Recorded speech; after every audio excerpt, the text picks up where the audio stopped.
Hola, bienvenidos al podcast Voces del Páramo. Los niños y las niñas de la vereda Manzanares Centro de Sonsón, Antioquia, Colombia, queremos contarte cómo cuidar, conservar y actuar por el páramo de Sonsón. Escucharás las voces de una comunidad rural y de científicos y científicas para comprender el delicado equilibrio de este ecosistema. Muy buenos días a todos, les habla Mariana Yepes Mejía. En este momento me encuentro en la Mata Atlántica, en el país de Brasil, y estoy desarrollando una investigación sobre ecología y conservación de la biodiversidad.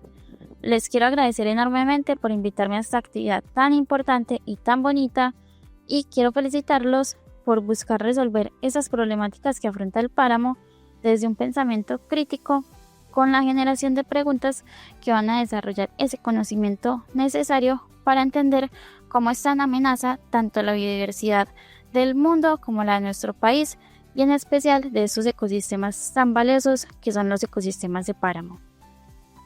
Hola Mariana, ¿cómo estás? Soy Sofía Vázquez de Manzanares Centro. Tenía una pregunta muy importante para ti y es, ¿cómo afecta las vacas al ecosistema páramo?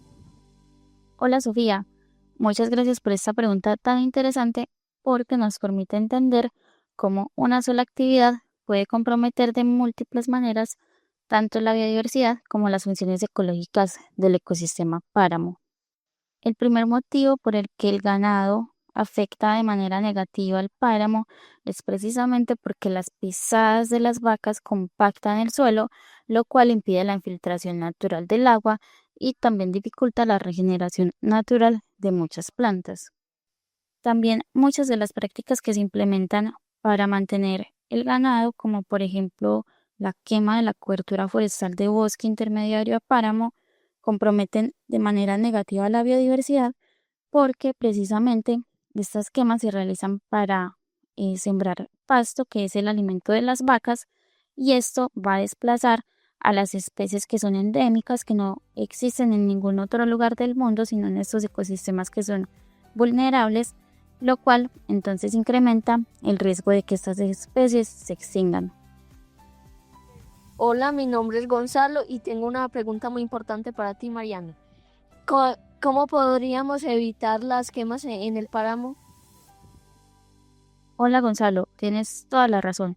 Esa es una pregunta que todos nos deberíamos estar haciendo en este momento, y es precisamente por lo que le contaba a Sofía de que las quemas en el páramo son una de las principales amenazas para este ecosistema y para las fuentes de agua potable que tenemos en nuestro país. Una de las estrategias que tenemos para evitar las quemas es la educación ambiental y la sensibilización por parte de la comunidad. Y esto es porque muchas de las personas que prenden fuego al páramo lo hacen con desconocimiento del daño que están causando. Muchas actividades como la quema de globos aéreos, la expansión de la zona agrícola y la presencia de personas inescrupulosas que dejan basuras en este ecosistema incrementan las probabilidades de que se generen incendios. Cuando yo estaba desarrollando la investigación con esferica restricta, que tenía que esperar que se desarrollaran las semillas para poder evaluar la viabilidad de esta especie en peligro de extinción, yo tenía mucho susto porque en esa época se estaban desarrollando muchos incendios de muchas hectáreas en varios de los páramos del país, y Espolita restricta está solamente establecida en 2 hectáreas del Cerro La Paloma. Entonces yo tenía mucho miedo de que cuando yo estuviera esperando ese tiempo que se desarrollaran las semillas, se generara un incendio y ya no encontrara nada.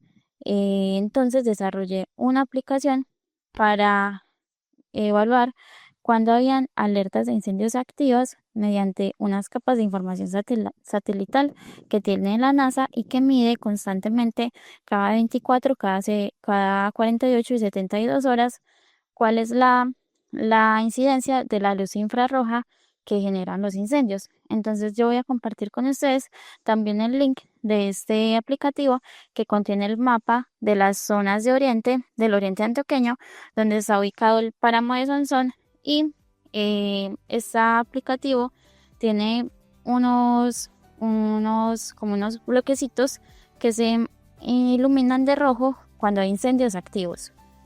Hola Mariana, me llamo María Alejandra. Mi pregunta es, ¿cómo podríamos proteger el páramo del turismo y cuáles son las afectaciones del turismo en el cerro?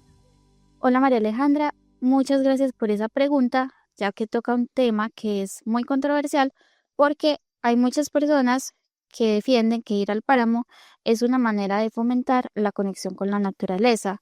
Sin embargo, si somos objetivos con lo que implica la presencia de estas personas y los efectos que tiene sobre este ecosistema, nos vamos a dar cuenta de lo vulnerable y de todo lo que el ser humano ha degradado esta biodiversidad, por lo que llegaríamos a la conclusión de que es mejor dejar el páramo quieto. Y esto es muy evidente cuando comparamos los efectos negativos que tiene la presencia de las personas con los efectos que tiene, por ejemplo, el ganado en la compactación del suelo, ya que las personas que van al páramo, al pisar la estructura vegetal que está adaptada a estos ecosistemas, también generan una compactación del suelo que es irreversible, y además de esto, las personas también llevan inevitablemente basuras consigo, que muchas de estas basuras terminan siendo parte de los colchones vegetales y terminan en su mayoría también sobre las vertientes hídricas, generando un efecto que es irreversible sobre la calidad y la contaminación de nuestras aguas. Sin embargo, es importante entonces definir y establecer una regulación clara sobre cuántas personas van a subir al páramo y con qué fines, para que el turismo no se haga de una manera descontrolada. Hola Mariana, ¿cómo estás? Mi nombre es Elber, voy a la vereda Manzanares Centro. Tengo una pregunta muy importante para ti. ¿Qué plantas podemos sembrar para ayudar al páramo? Hola Elber, muchas gracias por esa pregunta tan interesante, porque nos ayuda a comprender que una de las principales causas de pérdida de diversidad en el mundo es precisamente la presencia de especies invasoras en ecosistemas donde esas especies no son originarias. Entonces, para ayudar al páramo en este sentido, es necesario primero saber y conocer cuáles son las especies nativas que están adaptadas a esa historia y a ese ecosistema en particular. Entonces, primero que todo, esas especies no las vamos a encontrar por lo general en viveros cotidianos, y lo principal va a ser dejar que estas especies se recuperen en su ecosistema como tal para poder iniciar proyectos y planeamientos de regeneración. Hola Mariana, soy Sofía de nuevo y tengo una pregunta nueva para ti. ¿Cómo la trucha afecta gradualmente nuestro páramo? Hola Sofía, muchas gracias por exponer esta problemática que no va a afectar al páramo solo de manera gradual, sino también de manera profunda, ya que está relacionada con cuerpos de agua que van a influenciar directamente sobre la calidad y los ciclos hidrológicos de este ecosistema. La construcción de trucheras implica alteraciones en las cadenas tróficas acuáticas, desde la desviación de las fuentes de agua hasta el mismo comportamiento de las truchas, que son depredadores voraces y van a consumir invertebrados acuáticos, muchos de los cuales son endémicos y cumplen funciones específicas en este ecosistema, y además ellas deben ser alimentadas, y ese alimento implica un cambio en la composición de los elementos del agua que pone en riesgo la biodiversidad de muchas especies que son endémicas. Hola Mariana, ¿cómo estás? Mi nombre es Daiber, soy de la vereda Manzanares Centro. Mariana, tengo una pregunta para ti.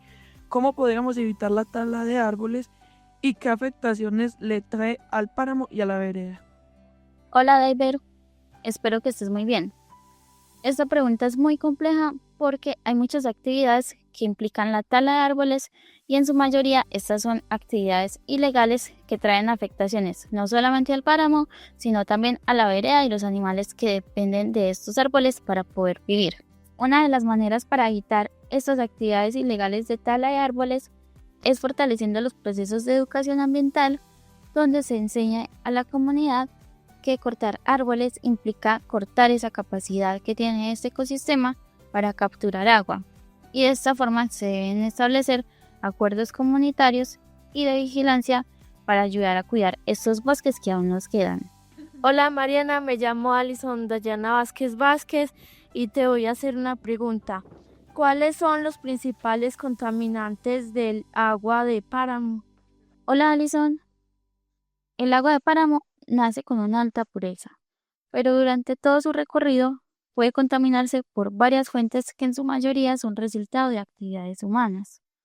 Una de las fuentes más comunes para la contaminación del agua es la materia orgánica de los desechos del ganado, especialmente porque las heces y la orina de las vacas se lavan con la lluvia y terminan en quebradas, llevando consigo elementos que alteran la composición del agua y que además tienen bacterias y parásitos que afectan la calidad del agua y nos pueden enfermar.